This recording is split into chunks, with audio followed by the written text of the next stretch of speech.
Made the trip up here to present for you guys. I actually had the privilege of hopping on a phone call with Chris, and through I think it was an hour phone call, we got some clarity on the story. And you're hearing a lot of stories this weekend about each speaker. You just heard Anthony's story earlier, and what you'll come to find out through Chris's talk is he has a unique ability to help you create your own brand story. And what I mean from that is he has this unique gift of tying in your life to what you're currently doing and why you're doing what you're currently doing. And for some of you, as you start to build your business and start really figuring out why it is that you do what you do and how that connects to who you are, his talk today is going to be a game changer. So I'm actually honored to have him up here, Chris Smith.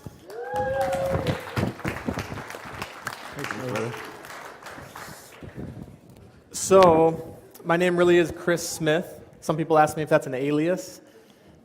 My parents weren't thinking about the future of the internet and me having my own personal domain when they named me Chris Smith because I can't get it. So I just have to say, John's talk today, when he talked about in the beginning, our psychology and our being around money and our mindset around money, it was so powerful for me because if I had to say that there's one thing that's absolutely transformed my life and my business, is when I changed my relationship with money. And I didn't know it, but growing up I had a real scarcity mentality around money, and money to me was always something you were trying not to lose instead of something you were trying to create. And I'll just say this, how many of you guys have ever found yourself spending hours to save maybe like $100 or $200 on an airplane ticket or a computer right? It's ridiculous when we think about it. I used to do that all the time, and so what's interesting is I would take something that's a finite resource, which is my time, that I'll never get back, and use my time to protect money, which is an infinite resource that I can always create more of, right? And so the minute that switched for me and I started using money to preserve time, my life changed. So I just have to say that was amazing, and I hope you guys took notes, but think about it this way. Are you using your time to save money, or using your money to create more time? So over the past 18 months, the majority of our clients are health, fitness, integrative, wellness industry, entrepreneurs. And it's been so amazing to find this industry kind of by accident. And then I would say by maybe halfway through 2017, all of our clients will be in the health, fitness, integrative medicine space. And the reason that's so inspiring to me is because you guys really are changing the world. You're truly changing people's lives through their health. And the generational impact you guys will have in homes and families, from a physical, emotional, spiritual, financial impact, it's just incredibly inspiring. And I really believe that my mission and our mission at the Campfire Effect is the gateway to your missions getting out into the world in a more powerful way through your story. And if as a result of you telling your story more powerfully by something we teach, you reach 100 or 1,000 more clients, I feel like we're part of that impact. And so I just want to honor you guys and say thank you for letting me be here today and for allowing me to be part of your impact that you're going to have in the world. Because I plan on making a really, really huge dent in the universe through amazing entrepreneurs like you guys. So I want to share with you a little video, and this video, I want to see if you guys can relate to it. And picture in this video, one of you is the entrepreneur, yourself, and one of you is the client. And it has to do with telling the story.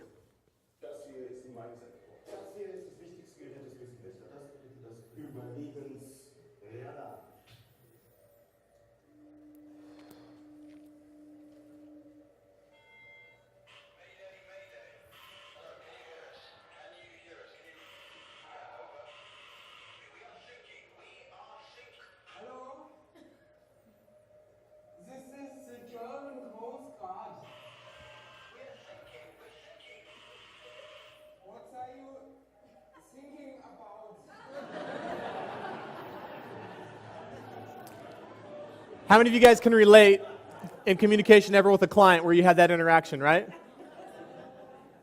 And they're like, what in the hell are you thinking about, right? And we're trying to be really clear and tell them that, what's going on. So the purpose of that is I believe that storytelling is so much more powerful than we recognize. Any of you guys follow Gary Vee? Any fans of Gary Vee following his content? What is Gary Vee really known for? Working hard, hustle, wine. Okay, so that's a perfect, he spotted wine as a big industry, went into that, right? Then he spotted social and digital. He's really a guy that understands trends, probably better than anyone that's currently out there. He can see things that are going to happen and position himself in front of them before they happen. And so Gary Vee said that storytelling is by far the most underrated skill in all of business. How many of you guys believe that we will live in a world today where we're more connected ever globally through technology, and at the exact same time more disconnected as authentic human beings? And is that problem going to get better or is it going to get worse? It's going to get far worse. And just because there's less human connection in the world, does that mean that people desire human connection any less? In fact, what's the opposite? They want it more. Human connection is at an all-time premium because there's so little of it in the world.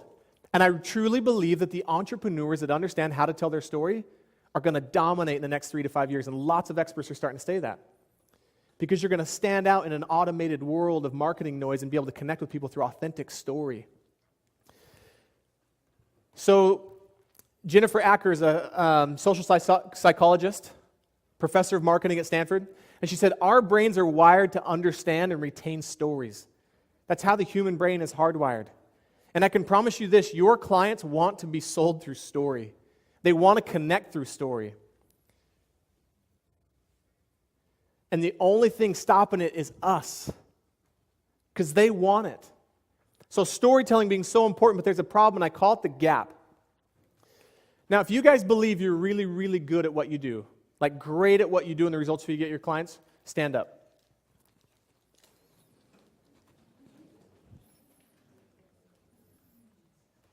Okay? Okay, now sit down. Now let me ask you another question. When you look at how great you are at what you do, and then you compare that with how you talk about what you do, how many of you believe that you talk about what you do in a way that's as powerful as what you actually do? Stand up. Big difference, right? And I call it the gap. So the gap represents the difference between the impact you're actually making in the world and the results you're getting, and then how you're talking about it. And all of us have a gap, myself included. Because what I found is you become better, you've got to tell a better story. Does that make sense? But guess what's in this gap? Fear. What else are we missing in that gap by not telling our story as powerful as what we actually do? Solution on how to do it. There's clients in that gap we're not impacting. There's missed revenue. There's team members that aren't fully connected and engaged in our culture because they don't know our story. There's all kinds of things in the gap. And so my purpose is to help you guys close that gap, to start to tell your story in a way that's as powerful as what you actually do. Because that's when you start to make the kind of impact you were put on this earth to make. Now, how many of you guys would consider yourselves to say, I'm not great at sales, or I have some issue around sales, or I'm not really confident in selling. I don't want to come across salesy. Okay, quite a few of you. My mindset fundamentally shifted when I asked myself, do I really believe that I'm great at what I do? Do I really believe that I get amazing results for people and change their lives? Yes. Then the second thought I had was, well, then it would be a disservice to other people to not offer them what I have. You have a moral and social responsibility to sell what you have to people if you believe it can change their lives and help them. And what I also realized about sales and this idea of selling through story is the minute I stopped trying to sell and I simply started trying to solve people's problems by adding value through story, I started selling like a machine. So I'll say that again. The minute I stopped trying to sell and simply started trying to add value by solving people's problems through story is when everything changed for me in my business. And I believe so much in story. Story to me isn't just the story that we tell. It's not just about influencing people. But I believe that my story changed my life, saved my marriage, and it transformed my business. So this is a picture of my family. We have 4 little kids. One on the way next month. And if any of you guys are wondering, yes, we do know how that works. We're just really good at it. So my wife is my absolute hero. Like without my wife, I would never be on this stage today. because she believed in me in a time when I didn't believe in myself, and probably believed in me at a time when I wasn't worth believing in. And my kids are my absolute best friends, and they mean everything to me, but I want to rewind to a little over 7 years ago. So this is Ivy and Trip. I mean, they really are that cute in real person too, like Trip's smile. So I almost never met Ivy and Trip. So a little over 7 years ago, I was sitting on this man's couch, Gordon Gunnell. And on that couch with me, but not next to me, a little bit further away, is my wife. So Gordon's a marriage counselor. And at the time, my wife and I were separated. And I was truly at the lowest point in my life. I felt like a failure as a husband, as a father, as an entrepreneur. I couldn't figure out how to make my business grow. I felt like I wasn't providing for my family. Things weren't good with my wife and I. And honestly, I went that day to that appointment with Gordon just as a last-ditch effort so that I could justify divorcing my wife. I went there just to say, okay, I tried it one last time and it didn't work. And Gordon changed my life because who he was with me, and it has everything to do with story. So I was at this place, I don't know if any of you can relate to this, but I truly felt trapped. I felt like I was in a brick room with no doors, no windows, and there was no possible way out. And Gordon was with me in a way through his story and the questions he asked me that for the first time in a long time in my life caused me to reflect and kind of wake up to what was going on around me. And he gave me a book by Viktor Frankl, Man's Search for Meaning. Has anyone read that book? So that book, as I read this book about Viktor Frankl, whose life had been taken from him, and his wife and his parents and his grandparents had been killed in World War II, and all of his life's work destroyed, and yet he maintained a positive attitude. And there's a quote in that book that I'll never forget. It said, "What is to give light must endure burning." And I recognized that that period I was going through in my life was a period of burning, but that through that I was going to shine an amazing light to the world. And what changed for me that day with Gordon is I learned really the power of storytelling. I thought I knew a lot about storytelling. Because to me, storytelling was all about sales and convincing people to work with me and influencing people. And I was always really good at it. In 6th grade, I actually got the award at the year-end school assembly when they're giving out awards. My award was least likely to be found in my seat. My mom was so embarrassed because like my friends were getting awards like most likely to be president of the United States, most likely to succeed. And they like totally punked me because right after those like amazing awards, I got least likely to be found in my seat. It's because I was always out telling stories. I would tell stories. I would make up stories and tell them just to see if I could get kids to do stuff, right? So I was fascinated with storytelling. But what I realized that day with Gordon is there was 2 other really critical components of story that I'd never taken into account. It's not just the story that we tell, you guys. It's the story that we write, and it's the story that we live. And it's the part of story that no one ever talks about. I get really tired of my industry always talking about, hey, storytelling's important. You should tell your story. Here's what story is. But no one seems to teach how to actually do it.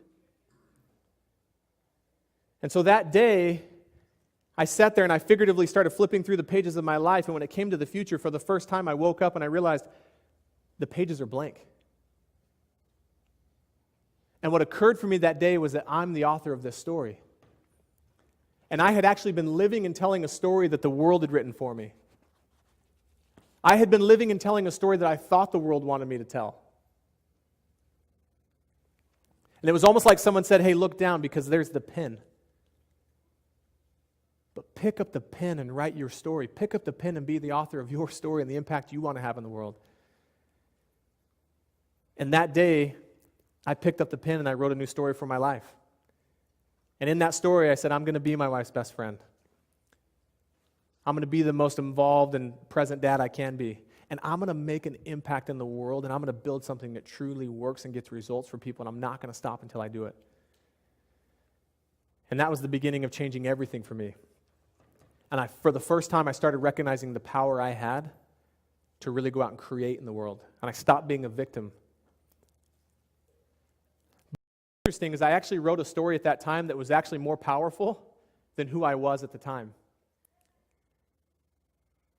So I had to live into my story. I wrote a story that would cause me to stretch and grow. And that's my goal with my clients now when they come to work with us. I say, I want to create a story that's actually more powerful than what you're currently doing today so that you have to raise your game to live your own story. Because you're the author, but you got to pick up the pen. And so what I want to share with you now, the Campfire Effect is our proprietary methodology. We have 3 pillars within our methodology. And the first pillar is called the spark. And this is the first step of the first pillar. It's called the 5 forces of storytelling. And these are the 5 forces that I've personally used to create hundreds of thousands of dollars in revenue in a really short amount of time just by going out and following this exact formula to tell my story and create sales. And the 5 forces of story is who you are, what you do, why you do it, how you do it, and social proof that you've done it. And I'm going to go through each of these in depth and talk about why they're important and give you some actual strategies around them. But what I found is that when you add the 5 forces of storytelling together, you get more clients, you build a stronger culture, and you make a bigger impact in the world. And what's so fascinating to me about this formula is this is the exact formula that Gordon Gunnell used with me that day when I was in his office to change my life.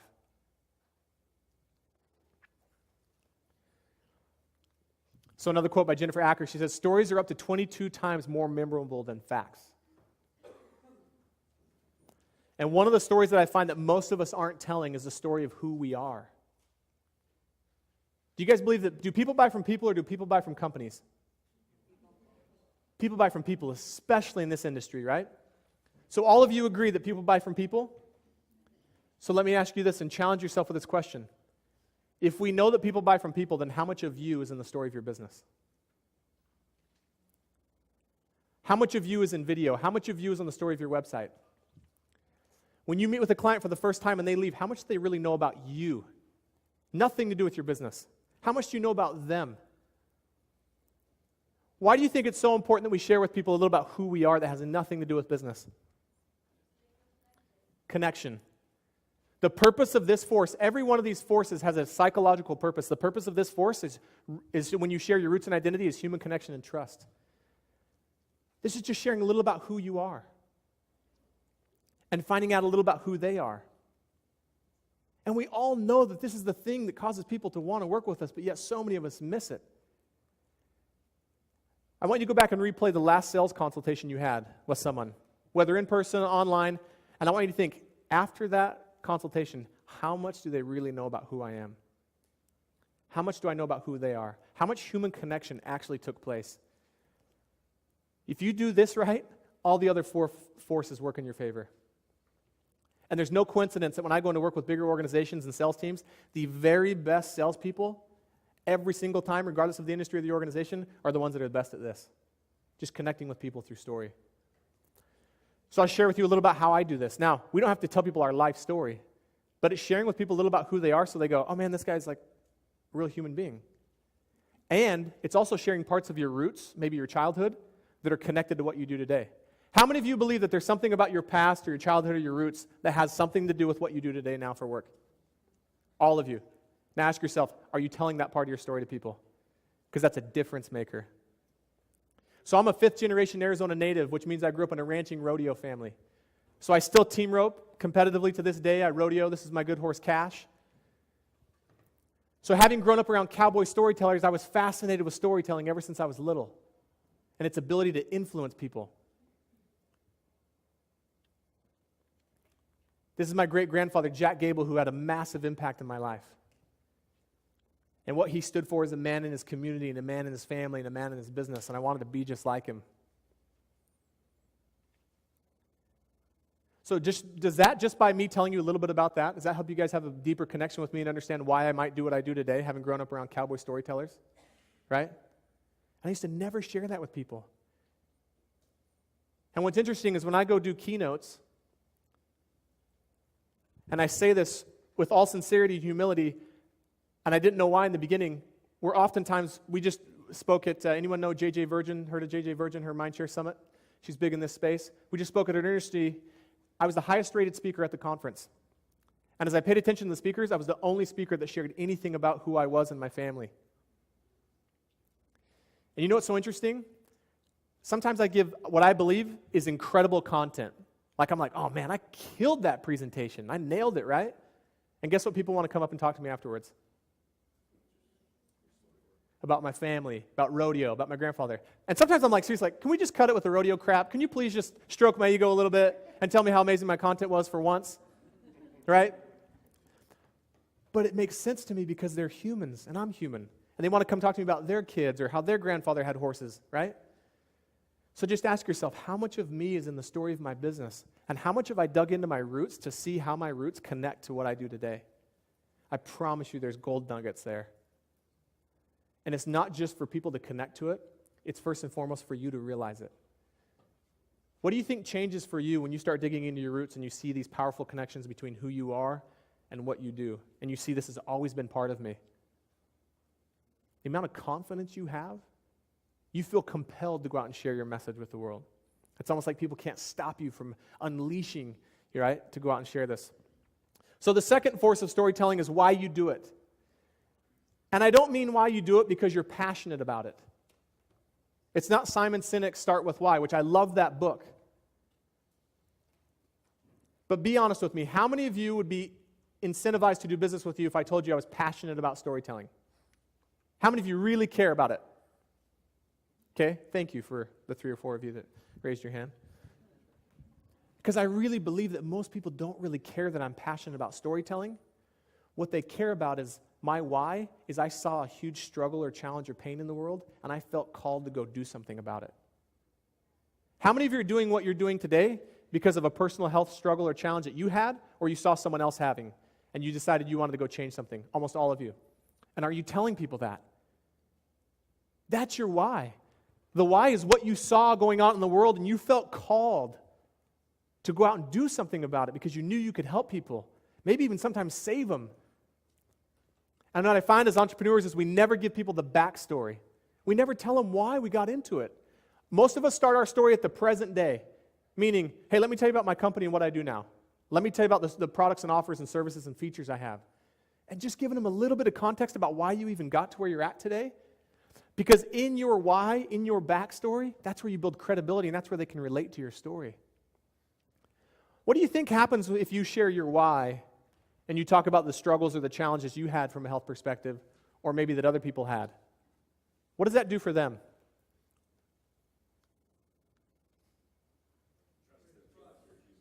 Makes you feel like you're human, trust, connection.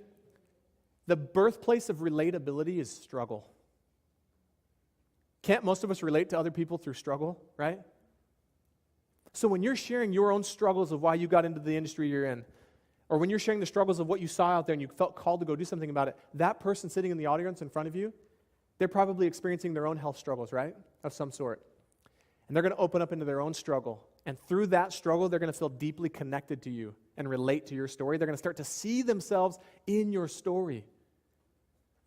So the thing I always share with people is you have to talk about struggle that you've experienced that you know more than likely the person sitting across from you has also experienced. Because it's saying like, look, I can relate to you. I know how, it's basically saying I know how you feel without having to come out and say that because they just understand. So telling people a little bit about your backstory. So why do I do what I do? I talked about it a little bit at the beginning. I believe that most entrepreneurs are so much more powerful than the stories they tell. And because of that gap, right? I want to close that gap, but not with just one person. I want to close that gap with all of you guys. Because as we close that gap, we make a bigger impact in the world and people's lives forever. That's why I do this. The third force of storytelling is what you do. Now, why do you think I might refer to the what you do, or us talking about what we do, as the most dangerous of the 5 forces? This is the one that gets most of us in trouble. Why do you think that is?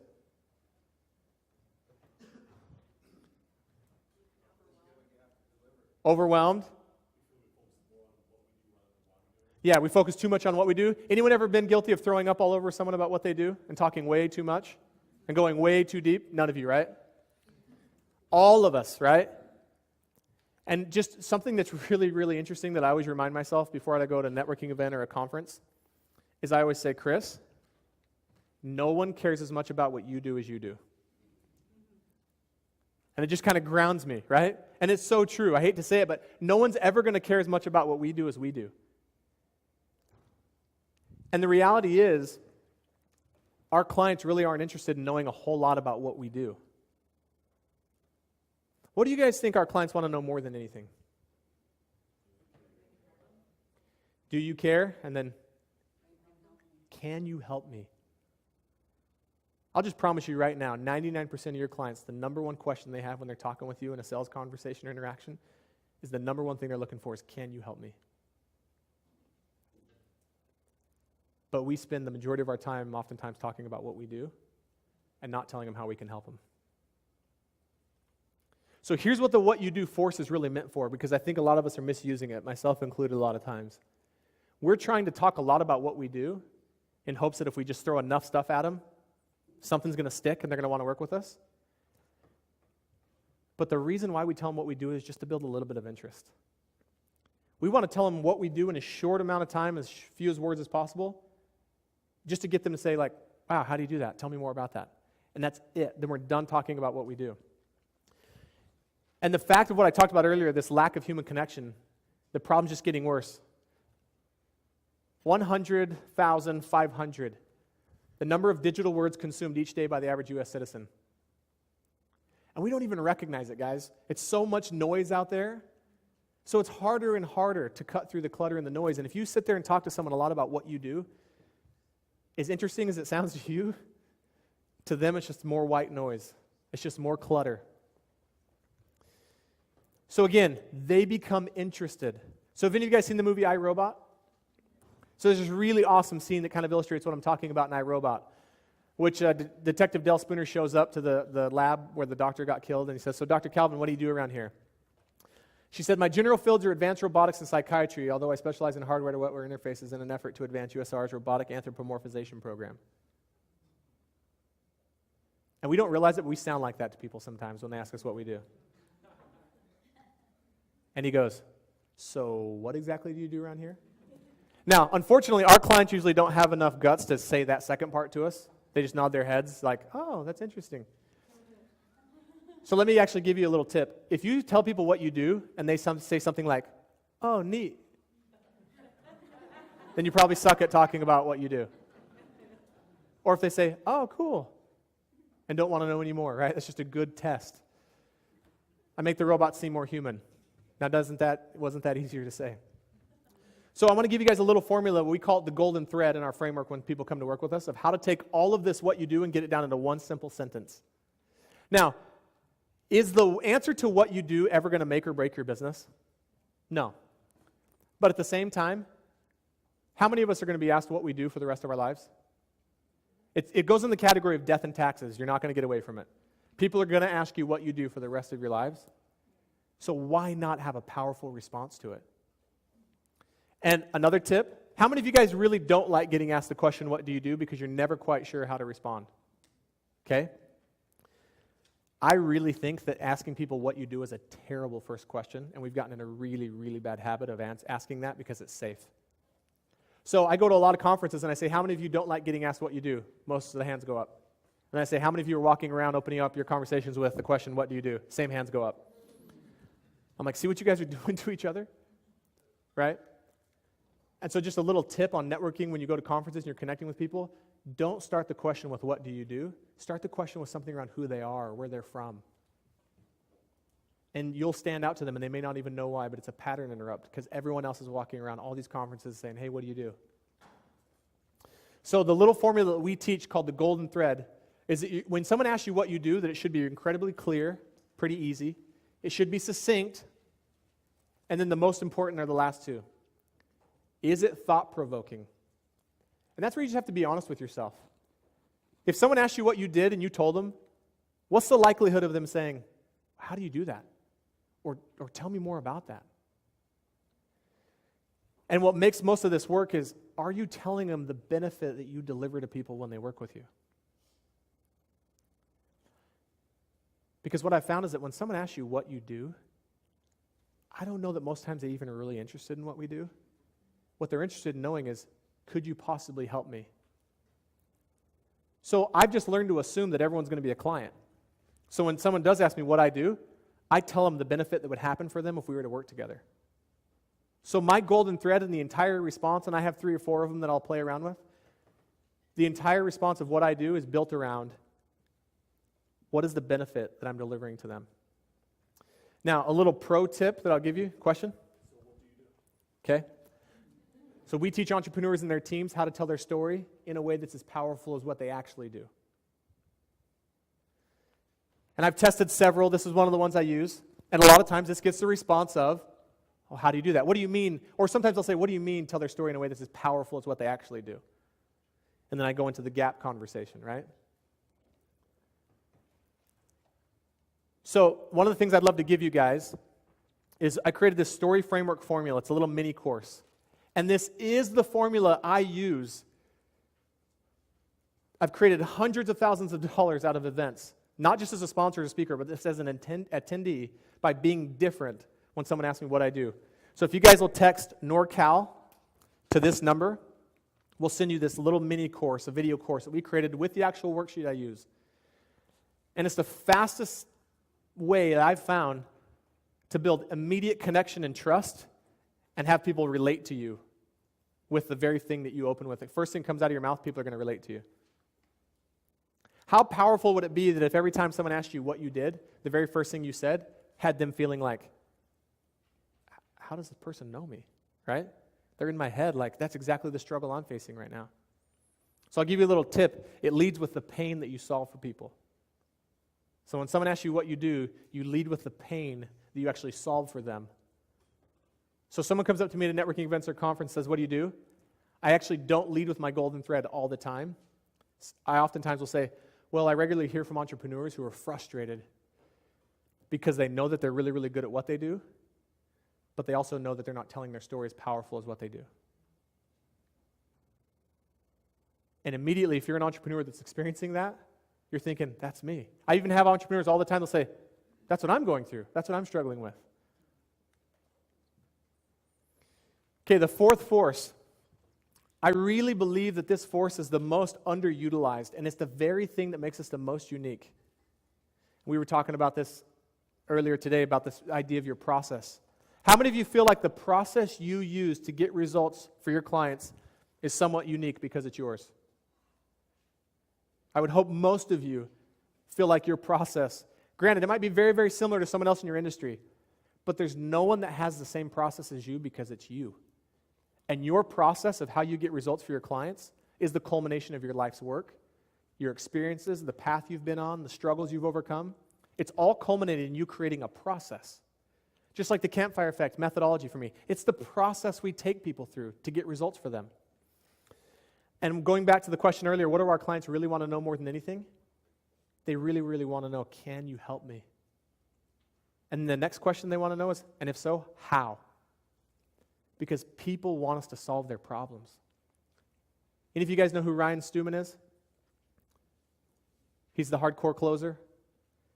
One of the best, I think, in the business on sales training. And he talks about that sales is solving people's problems. That's what it is. And so oftentimes I find that we're not telling people how we can help them. We're not explaining to them enough about our process. We're talking way too much about what we do instead of how we're going to do it. But the how we do it, this is where they start to have confidence to do business with you because they start realizing, wow, you can actually help me, and I know how you're going to help me.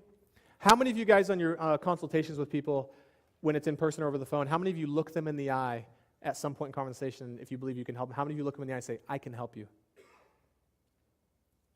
I think it should be standard language in all of sales if you really believe it. Most people are coming to you in incredible pain or challenge or stress or frustration, and you could be the very answer. You could be their hope. And just by you looking them in the eye and saying, like, look, I can help you, is so powerful. And then what's even more powerful is you say, and let me tell you how I'm going to help you through my proprietary process called the campfire effect. Let me tell you a little bit about the campfire effect. How many of you guys heard Anthony Trucks earlier? I thought he was awesome. So Anthony, when he came to work with us, Anthony was really funny because I met him at a conference, and someone asked him next to me, what do you do?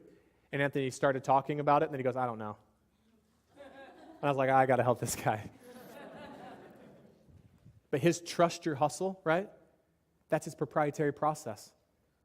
So now not only can he look his clients in the eyes and say, I can help you, but let me tell you how through my proprietary process called Trust Your Hustle. There's 3 phases: see, sacrifice, and sustain. Let me tell you about each of the phases. What do you think it does for your clients that when you can tell them, 1, I can help you, and then 2, you can actually articulate your process and it has a name and the steps have names? What does it do to them? Massive confidence. They're like, wow, this isn't the first time this person's ever done this. They've thought this through enough to actually name it and to think it through and think about the steps. What's so powerful about your proprietary process as well is it immediately implies that you can get results for them.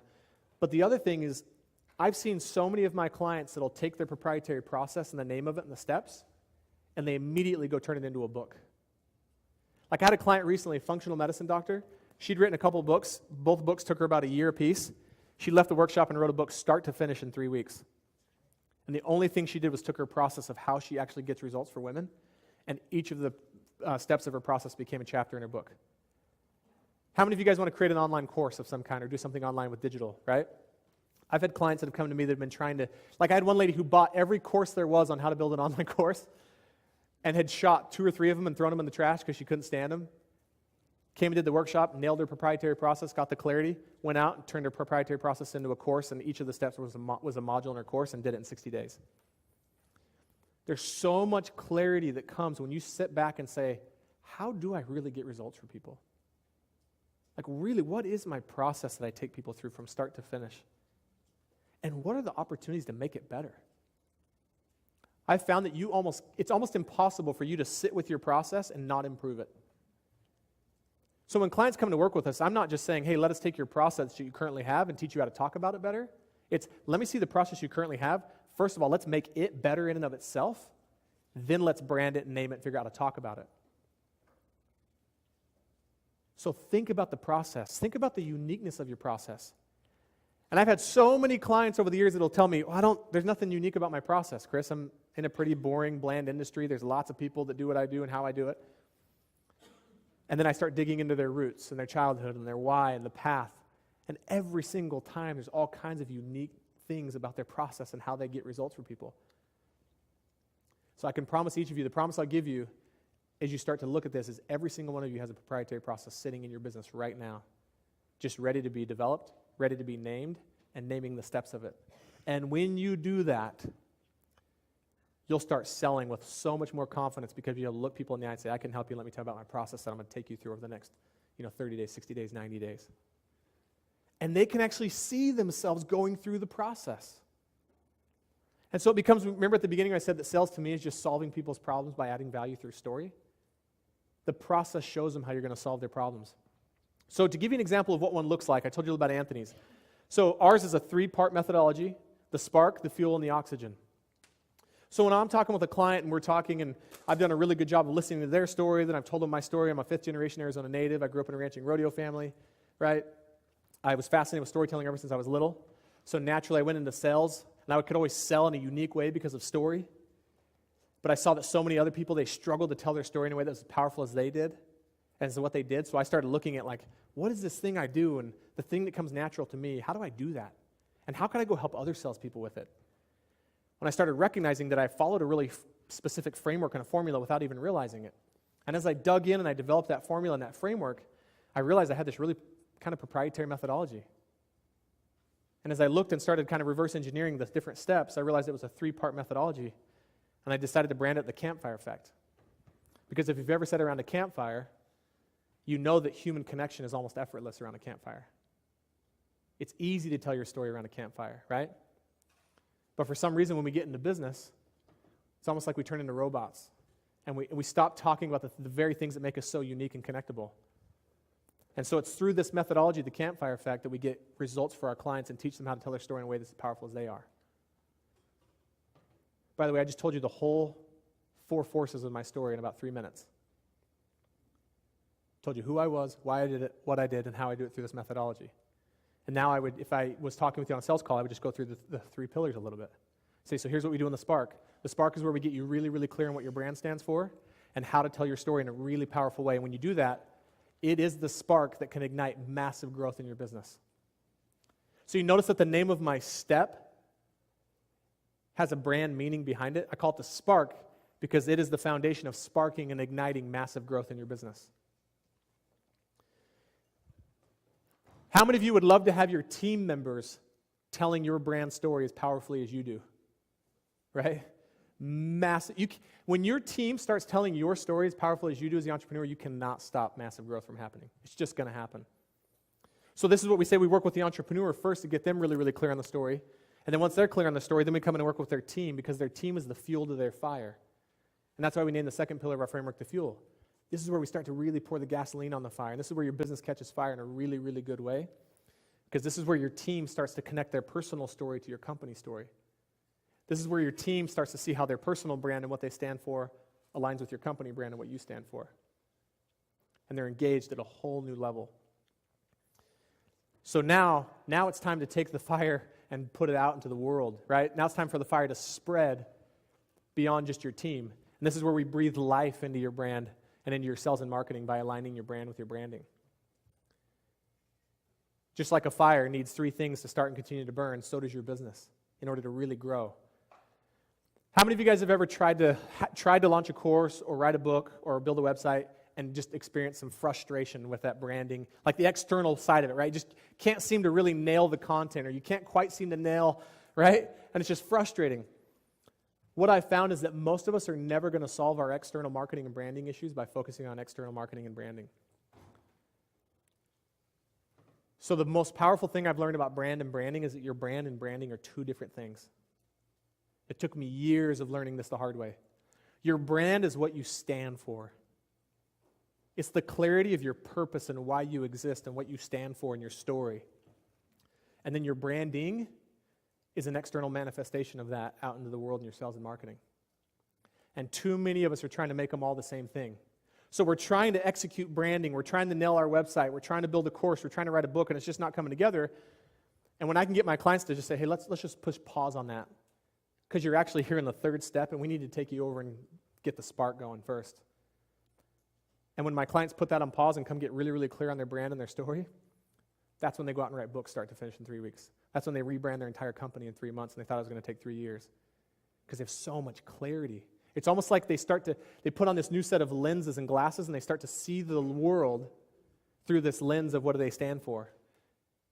And it's so much easier to execute branding and design and content when you're looking at it through the lens of the clarity of what you stand for. Because either it aligns or it doesn't, right?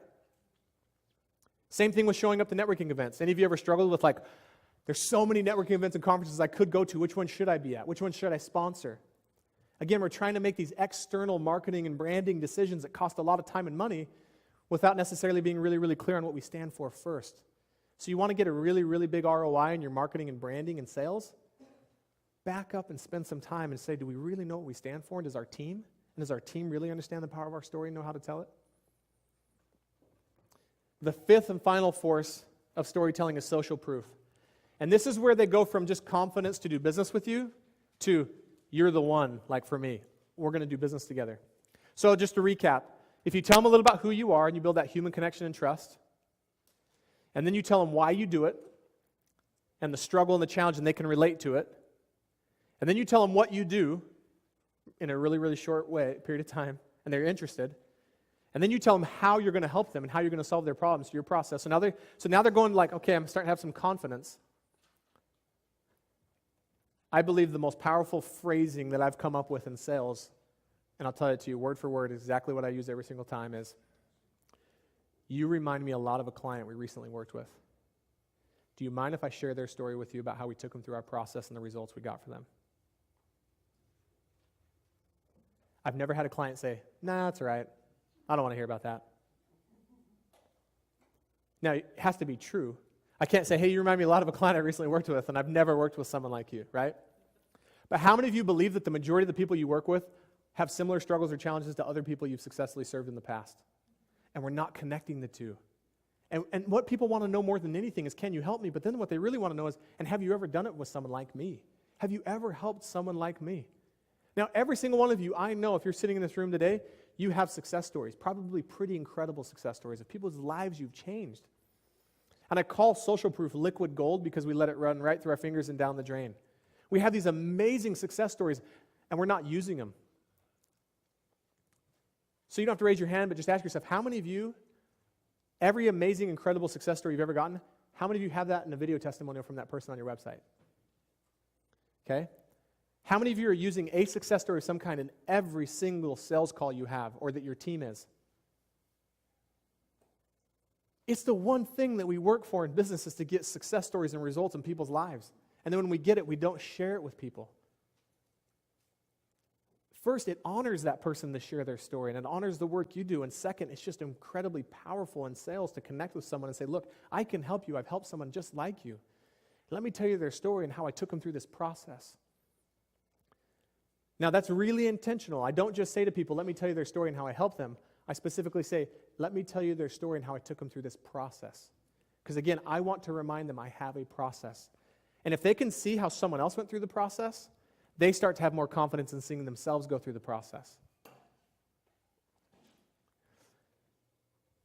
Anyone familiar with Seth Godin or read any of his books?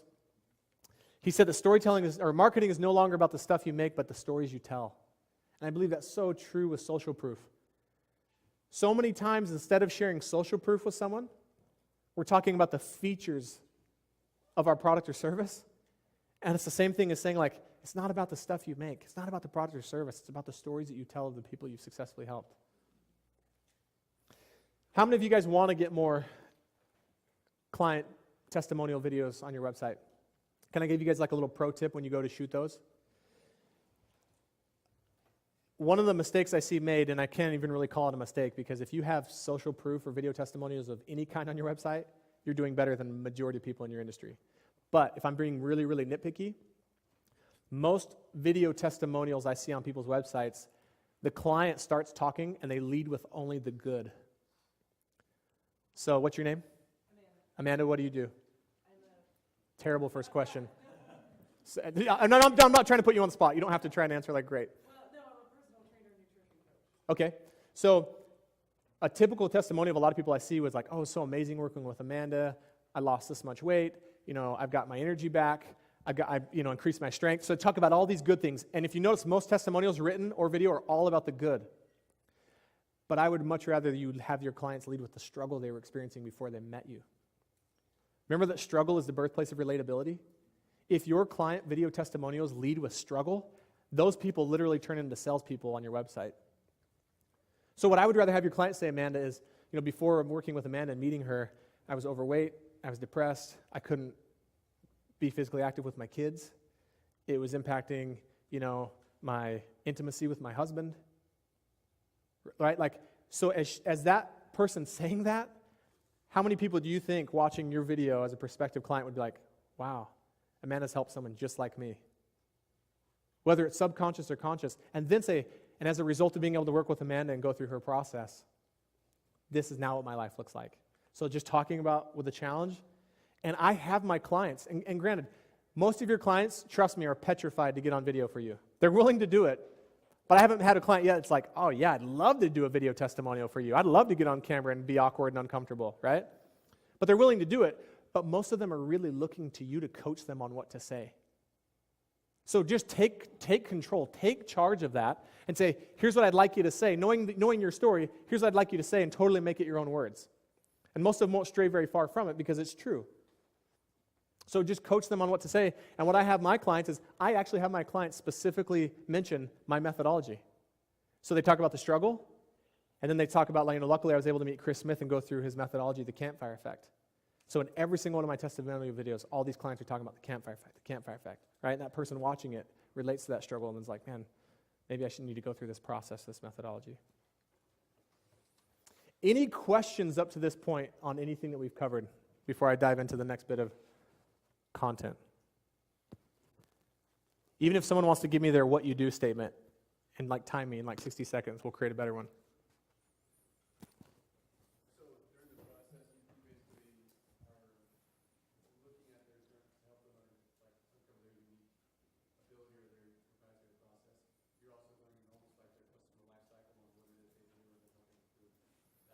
Right.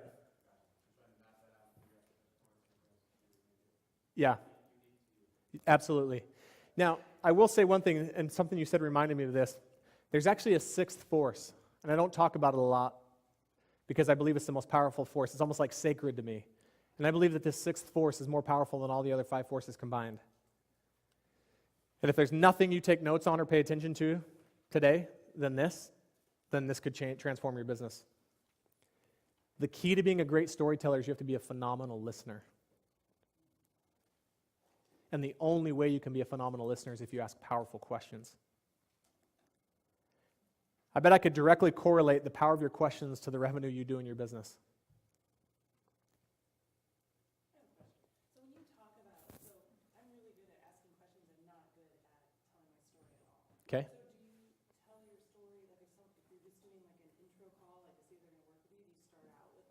here's my story, and now let me ask you one question. Great question, Amanda. So I want to jump. So let's get in some strategy around that. So she asked, when you're talking to someone on the phone for the first time, like, how do you do it? How do you handle it? My preference is to get them talking first every time. Huge sales tactic, and it's not a tactic, it's just a strategy, is the person who talks least in the conversation is in control of the conversation. That's counterintuitive to a lot of us because we want to talk a lot to show them that what we know and how we can help them. The person who talks the least in the conversation is in control of the conversation. I really try and get them talking first. Now, sometimes I'll get on the phone with someone and they'll beat me to the punch and they'll say, okay, hey, Chris, so about the campfire effect, what do you do? And I just view it like a beach ball. They hit me a beach ball, I'm going to hit it right back to them. I go, oh, so with the campfire effect, we teach entrepreneurs how to talk about what they do in a way that's as powerful as what they actually do. So tell me a little about you. And notice what I open up with. So I'll give you my one line, the best line I've ever developed. It took me years to come up with this, which you probably find like odd that it took me so long to develop this. When I get on the phone with someone, I say, I'd love to learn a little. I said, now I can't remember my own line. I talk so much. I say, I'd love to learn a little bit more about you and where you're from, so tell me about you. And there's very intentional phrasing in there. I open with, hey, I'd love to learn a little bit more about you. Which basically what I'm not saying and saying is don't talk about what you do to me. Because I don't care about that yet. I'd love to learn a little bit more about you and where you're from. And again, I don't really care if they tell me where they're from. Again, I'm just trying to take it like personal. But then at the end, I open it up with, so tell me about you. What does it give someone the opportunity to do when you just say, tell me about you? They can talk about whatever they want. And what most people lead with is what they want to talk about. And really deep strategy, it's what they want you to ask them more questions about. Now, don't let people off the hook, though. Because half the people you ask, if I was to ask that of half of you on a sales call, I just know from experience, I would say, hey, love to learn a little bit more about you and where you're from, so tell me about you. You would say, I'm a personal trainer and a strength coach. And in my mind, I'm like, I didn't ask you what you did, I asked you who you were. But we're so just in the habit, right? So then I won't let you off the hook. I won't take that bait and run now with your business. I'll say, okay, so what do you do when you're not doing that, Amanda? Tell me a little about just like your personal life.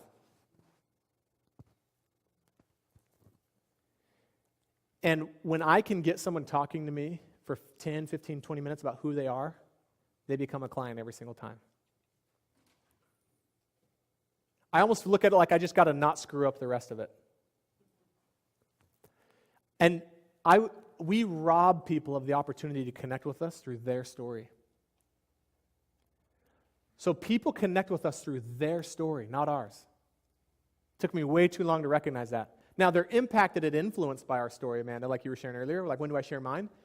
So they're impacted and influenced by our story, but they connect with us, true human connection, through their own story. You could tell the most powerful story in the world to someone and them still not connect with you unless they have an opportunity to tell their story. So I really try and get them to start by telling me a little about who they are. And what I do is I use the 5 forces of storytelling in reverse. Remember who you are, why you do it, what you do, how you do it? So I'll ask them some who you are questions. Tell me about you, where you're from. And then I go, so why do you do what you do now? So I'm taking them to the why. And then I ask questions like, how did life lead you here? I'm asking questions that make them tell me a story, because the more they talk to me, the more they trust me. And the more they open up to me, the more they connect with me. And then when it comes my turn to tell my story, I tell my entire 5 forces in like 5 to 10 minutes. That's really hard for a lot of my clients to get their story initially down to 5 to 10 minutes and cover all 5 forces, but you can do it and it can be really powerful. My goal in a first-time sales call is to have people talk 75 to 80% of the time. Because talking is easy, guys. For us to talk about what we do, it's easy. To ask meaningful questions, it requires some confidence and courage. How do you do that when you're not talking on the phone, communicating through social media or texting? Yep. So totally different, obviously, on different platforms. But I find in social, there are some companies that do a great job of engaging people through questions on social, right? Someone will make a great post, and then I'll see some people it's like a soccer ball sitting on a tee, right, waiting for someone to knock it out of the park. And I'll see a company come on and say, oh, thank you so much for the compliment. Which, it's better than nothing. It's better than not responding. But I've seen some companies get really, really granular with that and really cool. When someone leaves a post, say, hey, John, thank you so much. So tell us a little about how you found us. Where are you from? And start this really cool dialogue. Now, when you do have to just share, then I always start with who I am. I lead with the 5 forces of story. But my goal is to really allow them to talk and really feel heard. Because that ability to listen, again, most of the clients that you guys work with operate in a world almost every day where people don't show up for them in a way that really people care about them or want to know about them. So if you guys do, that means a lot to people, because we just live in a world where that just doesn't happen very often anymore, unfortunately. What happens when you have someone during this type of conversation where you're trying to dominate and they keep turning it to you and they want you to talk all the time? So you want to hear their story. What if they're trying to get more out of you? Yeah, great question. And the reality is, like in a perfect world, I would say, okay, so my strategy is for you to talk 75% of the time. So you go, I'll time you, and then when you're done, I'll talk the other 25%, right?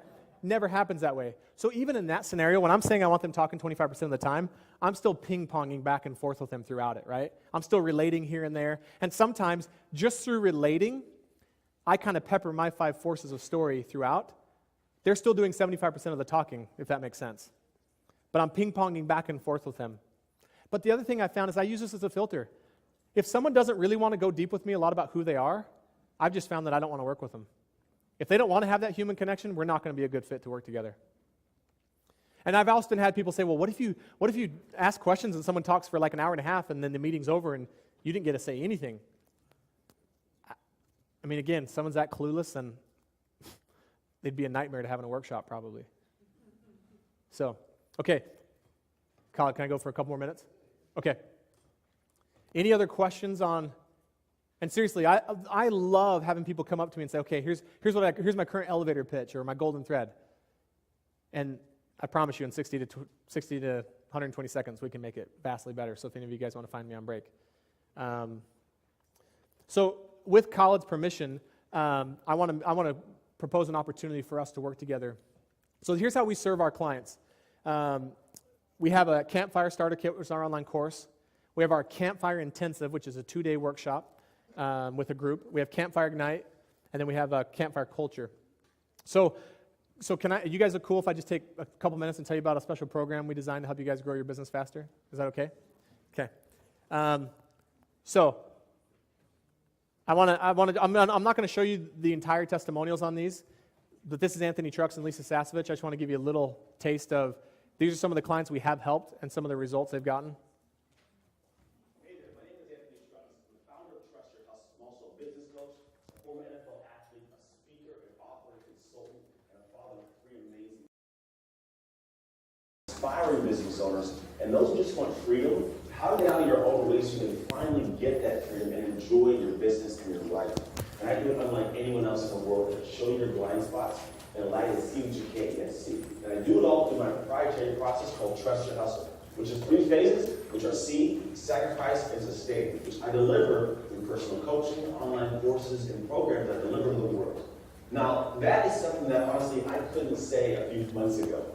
It was something where I actually was struggling when somebody said, hey, what do you do to even tell them what exactly was I did in a succinct way that made sense?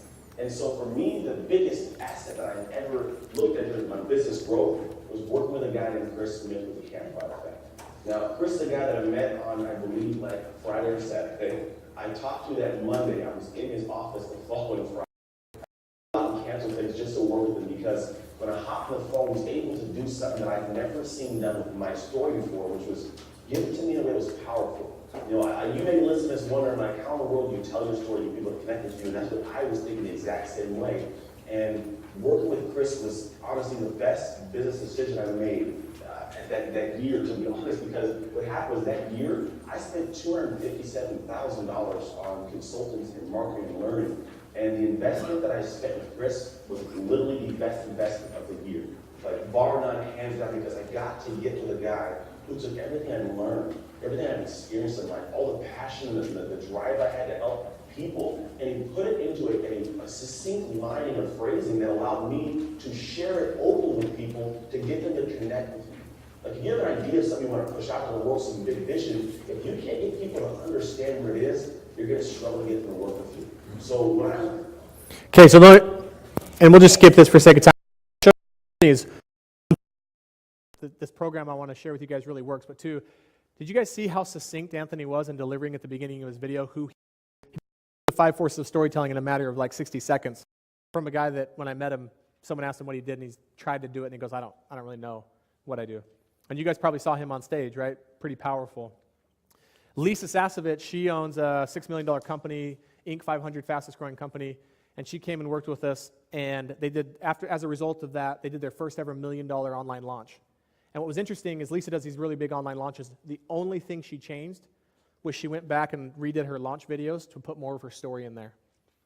And almost everyone that signed up said, I just loved your story. I connected and related with your story. So the Campfire Intensive includes our online starter kit, our audio recording of your story, which is me telling your story for you in 5 to 10 minutes and recording that. So most of my clients have never heard their story told the way that I tell it for them, and they go back and listen to that and turn it into their own. The Brand Your Story Workshop, which is a 2-day mastermind with no more than 10 other entrepreneurs. And so that's the total value of our Campfire Intensives that we do. So the starter kit, our online course, these are the modules that we go through. The brand framework, the brand DNA, the brand vision, and then we have a bonus module for your team. And then again, the audio recording that's where in the course of that 2 days, you tell me your story, then on the second day, I tell it back to you, and I promise to do it in less than 10 minutes, the whole story. And then we have the actual workshop. So it includes the 5 forces of storytelling, the mastermind, and it's very collaborative, interactive. The thing that I've realized, and when you do it with these other entrepreneurs, is it's immediately implementable because you're practicing there with other peers and getting feedback from people on your story. Because again, I'm a big on I'm not just going to teach you what storytelling is, but how to actually do it. So our clients currently invest $2,000 for the kit, $8,000 for our jump starts, $15,000 for the Campfire Ignite, and $150,000 for Campfire Corporate, which is our 12-month program. So the total value is $9,391, and today's price $47.97, or 4 payments of $13.79. So that's something I'd love to offer you guys as a thank you to Khaled for having me here. If you guys have any questions on this, want to come talk to me. The other thing we also have is our online course. We normally sell for $2,000. We're offering it today for $997, or 3 payments of $397. Again, if you guys have any questions, and that's just a conference special that I want to extend to you guys. And the last thing I want to close with is this, that the 2 most important days in your life are the day you're born and the day you find out why. And I hope you guys will pick up the pen and find out really why you're put on this earth, because had I not picked up the pen, I'd have never met these guys. Thank you.